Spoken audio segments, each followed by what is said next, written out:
સૌથી પહેલાં મિત્રો ડેમો સ્ટેટસ વિડીયો જોઈ લો, પછી એડિટિંગ સ્ટાર્ટ કરીએ. મોટા ઘરના છીએ મુખી પણ ચાલે અમે એ જ થાય કોઈનું.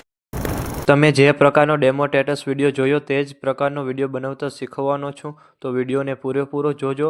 અને મિત્રો, બધું મટીરિયલ ટેલિગ્રામમાં મળી જશે. અને મટીરિયલ ડાઉનલોડ કરવામાં પ્રોબ્લેમ આવે તો ડિસ્ક્રિપ્શનમાં મારી ઇન્સ્ટાગ્રામની લિંક આપેલી છે, ત્યાં જઈને મને મેસેજ કરજો. અને ચેનલ પર પહેલીવાર આવ્યા હોય તો સબસ્ક્રાઈબ કરી દેજો. તો ચાલો મિત્રો, વધુ ટાઈમ બગાડ્યા વગર એડિટિંગ સ્ટાર્ટ કરી દઈએ.